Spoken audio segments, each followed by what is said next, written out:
Hey, everybody. Welcome to Let's Fix Work. I'm Laurie Rudiman. On today's show, I'm talking to Joe Hirsch. Joe's on a mission to change the way we give feedback. He's a TEDx and keynote speaker, columnist for Inc., and author of The Feedback Fix. Want to learn the rules of giving and receiving feedback? Want to help people give you better feedback? Well, sit tight, and I'll be right back with Joe Hirsch and Let's Fix Work. Work is broken, and so is the way you think about it. Host Laurie Rudiman is picking up the pieces so you can take control of your career, put yourself first, and be your own HR. With the Let's Fix Work podcast, here's Laurie. Hey, Joe. Welcome to Let's Fix Work. Hey, Laurie. Great to be with you. Oh, I'm so happy to have you, man. It has been a wonderful time getting on your schedule. You are incredibly busy. And I keep telling people that I'm excited about a guest. I've got a guy who's an expert on feedback, and they know it's you. How did that happen? How did you get known as the feedback guy? I guess because it was so hard for me to receive feedback for so long that I kind of self-diagnosed and dived into that topic a little bit more. And over the course of going through the research and talking to people who are really leaders in this area, I came to the understanding that it's not the way that we receive feedback that is so flawed, although that is a challenge that I hope we can get into a little bit today. It's mainly the way that we're giving it to people. And if we make those small shifts in the way that feedback is sized and shared, then I think we can make a big difference in the way that people go about receiving feedback in a way that's going to create more positive and lasting change. Yeah, you're speaking my language. One of the things, throughout my whole life that I've needed to work on is both giving and receiving feedback. I am cynical. I'm resistant to change. I'm a human being. And so maybe we can start there and talk about what are the rules of feedback as a giver. I think there are three things that we need to do to get better at giving feedback, whether that's in a context of work, like you're a manager giving feedback to your employees, whether you're a teacher giving feedback to your students, or whether you're a parent giving feedback to your own kids. There are three things that we have to do to shape that message and make it more meaningful. It starts with a mindset change. And changing that mindset means stop thinking about people as empty vessels waiting to be filled, but see them more as agents of change, people who are capable of making that shift for themselves, and to start looking to them as being the real creators of a future that they can still change and not a past that they can't. When feedback is rooted in a past that we can't change, we're utterly helpless to do anything about it. And making that very important mindset change from looking towards a past that can't be controlled or changed to a future that can, that's a huge mindset change that already changes the whole shift and focus and dynamic of feedback. I love that because we are taught as managers, as leaders, that past performance is an indicator of future potential. And what you're saying is that that's not necessarily true. And people have the capacity to change and have some agency over their lives and can actually be different than history has shown us.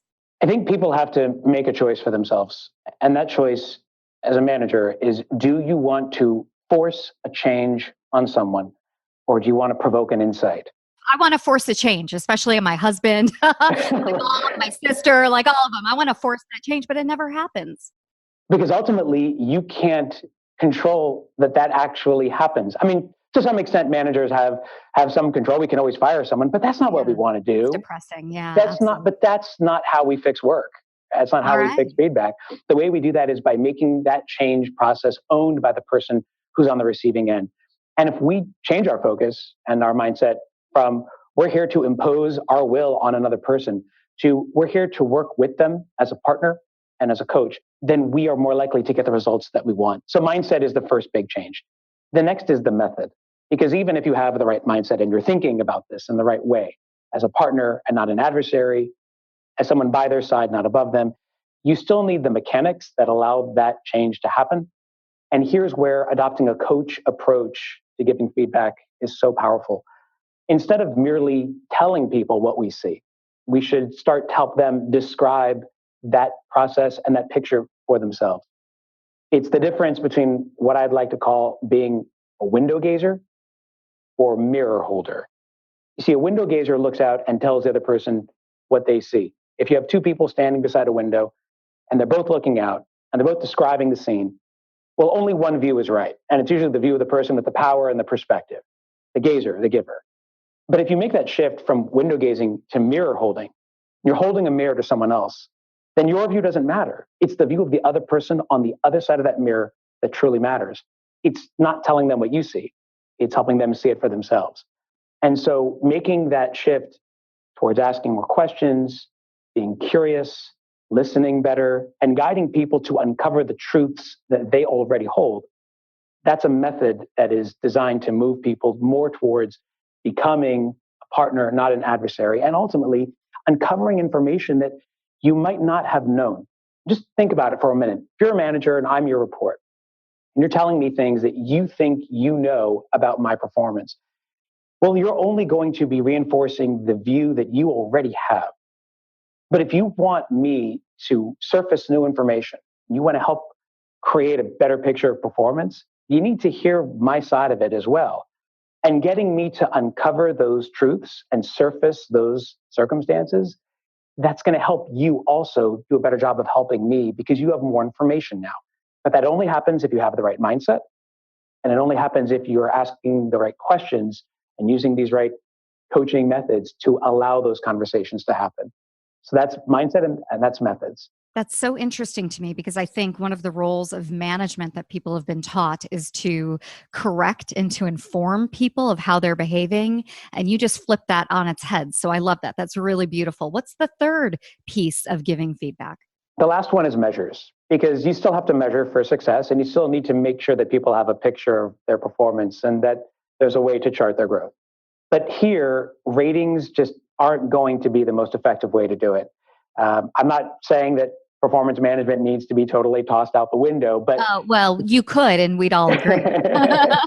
But we need to do a better job at moving that focus from ratings to development and looking at people not as empty vessels waiting to be filled, but really as agents of change waiting to be unleashed. And if we help create a way of keeping track of that growth through shared goals and a more partnership-based approach where you, the manager, and I, the report, we're talking about these issues together. We're coming up with a shared vision of what excellence looks like.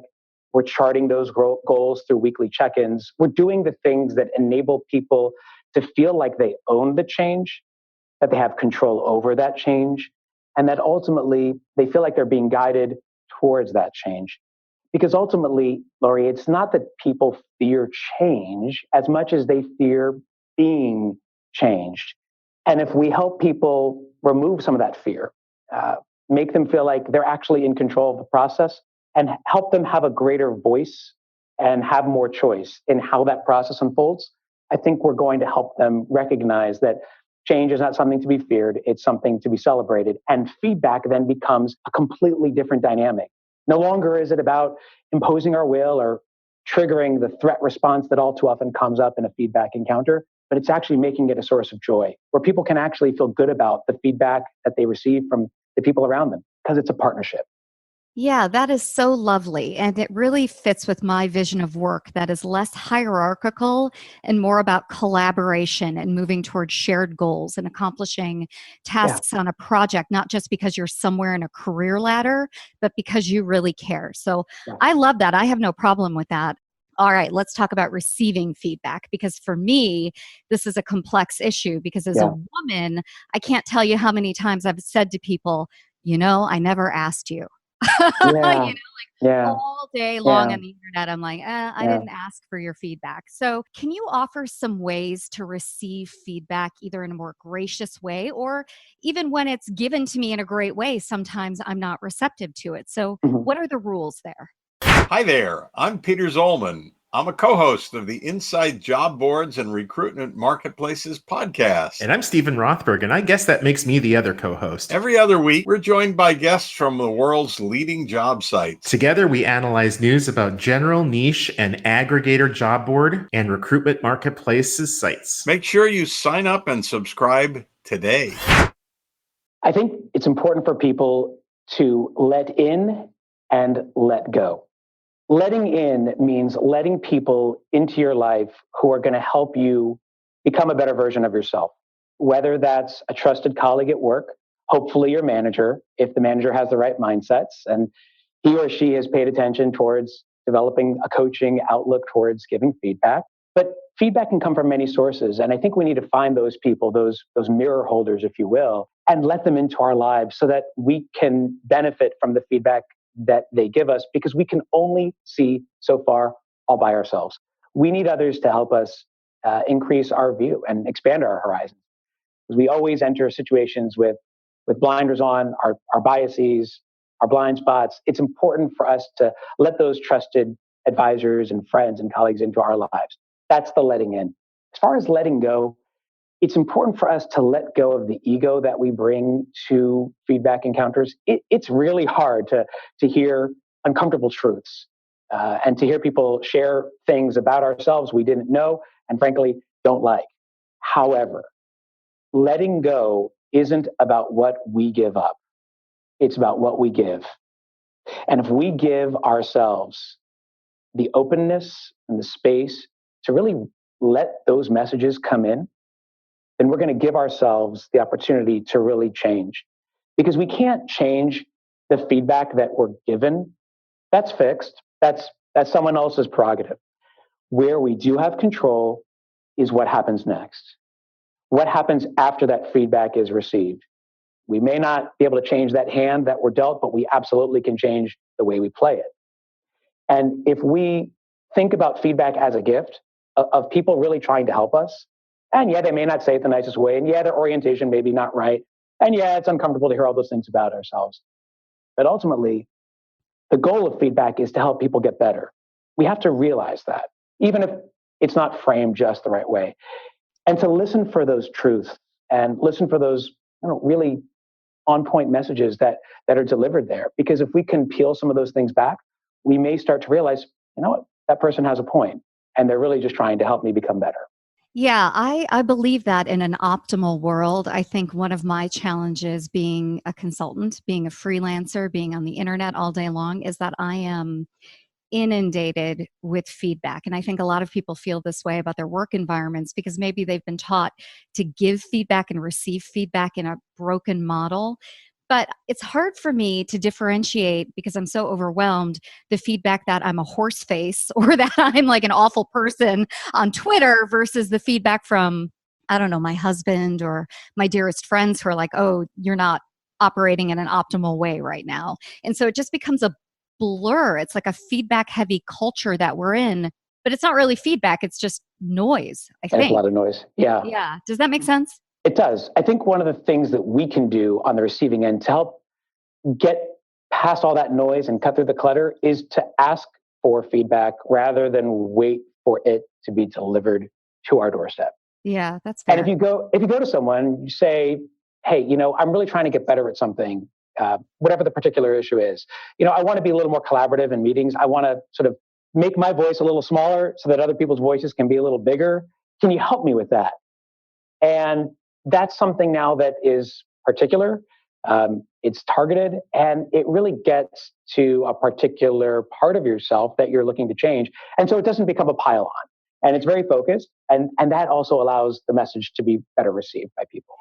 How do you tell somebody that you don't want feedback? Is that ever appropriate? Is that fair? Because I get that all the time. And I physically say, you know what, I didn't ask you, or I don't want your feedback. And it's true. I mean, there are some times and places where feedback given to me is inappropriate. Do you have a better way for me to phrase that? You might say to the person that I know you're really trying to help me. And I think I might be able to better understand what you're trying to do if you can then help me better understand your intent. Oh, yeah. So now you're moving the conversation back into question mode, and you now have more control over how that process unfolds next. That person may not have expressed the feedback elegantly or even nicely. However, you Right. can reframe the whole conversation with that one simple question. Just help me understand your intention here. What are you trying to do? And then they're going to start telling, and they'll start telling you. And then you can go from there. Yeah, really good. Well, I had a very important piece of feedback that was given to me, I don't know, not quite a decade ago by a boss that I had, and his name was Brett Starr. And he was a great boss. I love him. I love him to this day. but we were having some challenges at work. The business was going through some changes. He was having his own issues. I was having my own issues. And he looked at me in a meeting and we were really angry with one another. And he said to me, Laurie, nobody enjoys working with you. Mm. And I was like, what? Like, I'm a charming, wonderful woman. What are you talking about? Yeah. And he said, no, not right now. You're cynical, you're hyper negative, you're critical. And to a person in this agency where we work, nobody is enjoying their work experience with you. And that feedback shook me to my core. Yeah. And but it really helped me think about my experiences and owning the feedback and making sure that I went to each individual person thereafter and tried to repair that relationship and make that experience better. But it was incredibly hard for me to own that feedback. And so I wonder if you have a story like that in your own life where, I don't know, you were given feedback that was difficult, that was challenging, and you had to own it, and it was a struggle. I had something come up recently in my work where I had been blind to the way that others had been seeing me for a long time. And it occurred to me only after things really started to slip that this was something that had to change. My relationships started to become strained. My standing within my organization was diminished. And that was kind of the wake-up call for me that the way I saw myself wasn't quite the way others saw me.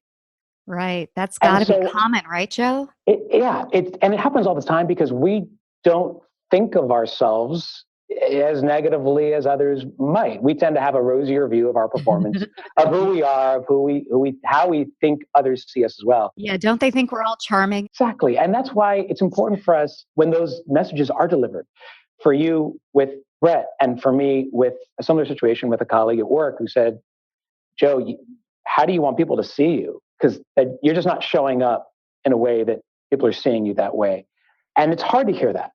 Yeah. But you can't control that message, and you can't control the circumstances that led to that message. But what you can control is what happens next. And that's where the honesty and the awareness and the lack of ego comes in. And that's where we get to choose what happens next. We get to choose the way we play that feedback card. And if we play it right, we play it well, then we'll let go of our ego. We'll let in the mirror holders. We'll make sure that the people who care about us and want to see us succeed and become the best versions of ourselves give us those guiding points that we need to become better. And then we start to act on that, because acting on feedback is very important too. It's one thing to have the right mindset and find the people who are going to give you the right kind of message, but ultimately you have to be ready to act on that feedback. And that's hard because it means letting go, and it means doing the hard work of personal improvement. So interesting that you mention acting on feedback, because I think work is broken because fundamentally so many of us bring in our family of origin trauma to work, and we're reenacting that and we're trying to figure it out. So when we get feedback, it can feel so devastating. It feels like your mom just told you off, or your dad just that dad that was mean and judgy and pitted you against your siblings, right? You start to feel those feelings again in the work environment. So how do you positively act on feedback and not reenact those family dynamics that come up so easily and you know so well? Having a circle of people around you who can help you manage that change and continue to stay focused on the message is absolutely critical. Call it your kitchen cabinet, call it your circle of critical friends, whatever it is. These people are the ones who help us stay honest with ourselves, stay focused on the goal, and ultimately get towards better by making sure that we don't fall off that wagon. And if we do, they help us get back on. For me, it was 2 other colleagues at work, as well as my family. For others, it may be bosses, it may be colleagues, it may be friends or family, but having those people who help you navigate that complicated process of self-improvement, that's so important. And without it, it's unlikely that any commitments to change will last. It's so interesting to me that you just brought up the word self-improvement, because that's really what we're focused on, right? We're focused on getting better. But when I worked in corporate human resources, I was surprised by how many individuals were not focused on self-improvement and were really just okay being mediocre or okay being broken or didn't really believe the feedback that they were given. So is there a special way to communicate with those individuals who are not necessarily just resistant to change, because like everybody's resistant to change, but fundamentally don't understand that what they're doing is a form of self-sabotage? Hey, everybody. Got a quick question for you. Is your job easy, stress free, and full of rainbows and sunshine every single day? Yeah, I'd say that's a big fat no. Hi, I'm David Noe, host of Speakeasy HR, presented by Payroll Partners, and proud to be part of the Work Defined community. Take a step down into my Speakeasy live on LinkedIn and YouTube, where we tackle HR and business challenges through raw, uncut, unfiltered conversations. This is HR like you've never heard it before. Bold, real, and full of practical takeaways. Real guests, bold insights, authentic conversations that drive change. Catch every episode on demand through your favorite podcast platform or all the content at speakeasyhr.com. It's almost impossible to ever change anyone unless they're willing to do it, right? I mean, you can't force someone to be different, but I think it begins with a little bit more trust, and those relationships are critical. And when people see us approaching with a positive intent, out of a point of caring and not judgment, they're more likely to receive those messages from us. And so if there are people within our organization who seem resistant to change, my first question to that manager would be, well, what's your relationship with that person? And are you even the best person to be giving that message? Because without trust and without relationships, no one's going to listen to anything we have to say. And so being a manager means getting better at this process of shaping and sharing feedback. However, it's also having the self-awareness to know that you may not have that special relationship with everyone on your team. And to help people get better may mean deputizing others around you to be the messenger and to help get that message across, because it'll be more likely to be received. Oh, I love that idea of deputizing. Have you had someone report to you who didn't necessarily respond to your feedback, and have you deputized someone else? Like how did that work out? Have you seen that firsthand? Yeah, I worked with a company recently in a professional services industry where this was a pretty common scenario. The manager was very effective, but just didn't have a very good people touch, and was perceived by some of his reports to be somewhat aloof. When I worked with that person, we began by sort of unpacking the things that he thought he was doing versus what others believed him to be doing, and helping him realize the areas where he can be impactful, because they thought he was a very effective manager. They just, I'm sure he did. Yeah. the people around him liked working for him in terms of, he was able to move he moved projects forward, and book was pretty good, but they didn't feel that there was a warmth with him. And so for that reason, they were never they were always skeptical and a little bit wary about getting messages from him, because they just didn't really understand his intentions. And so what we came up with was, there was another person on the team, reported to him, but sort of like a leader among peers in the group. And that person was a trusted voice within that group of 10. And what this manager ended up doing was essentially relinquishing some of these feedback duties to that individual, who could deliver those messages with greater trust. And in the end, what they started to do was have these feedback conversations as a group, because it wasn't appropriate to be having those conversations sort of side to side. It did need to come from this manager, but having this person alongside the manager, kind of navigating and shaping that conversation together, where people could operate with greater levels of transparency and trust. That was a hard thing to do, but ultimately everyone was more comfortable talking about these issues out in the open, rather than having them behind closed doors with someone who they were a little bit wary about.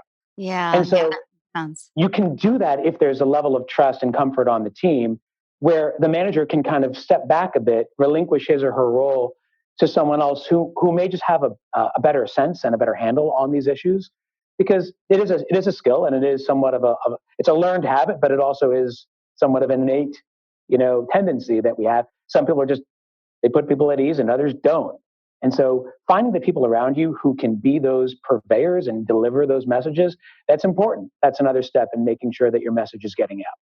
You reminded me of a story when I worked at Pfizer. It's a pharmaceutical organization. I worked with a lot of heavily technical people, Yeah. and the leaders were often men. And in giving feedback, they weren't necessarily astute or eloquent or even skilled, right? They're technical leaders, and they would deputize people. They would deputize women and basically outsource the emotional labor to the women on their team. And so they would have a conversation with women, and then women would be almost like the emissaries or the spokesperson and deliver the hard news, the sad news, the emotional news. And I can't tell you how many times I would have to go back to these male leaders and say, it's time we start working on your EQ. And I wonder if that was typical in that culture, or if that's something broader that you've seen, that there's like a bifurcation with the gender, and women are naturally more eloquent in delivering feedback and men have a difficult time. Or was that just an anomaly within Pfizer? Where does gender play a role in this? That's an interesting question. I think that it is something that may come naturally to some people more than others. I'm not sure that it's purely based on gender. I've met some. I hope not. I've met some men who are of a higher EQ than some of their peers, and I've met some women who aren't as strong in that department. However, I think it's more about finding the right person on the team who has that soft touch and that keen eye, who can perceive what's going on in terms of the team dynamics, and to make that person the one who really helps guide that process forward.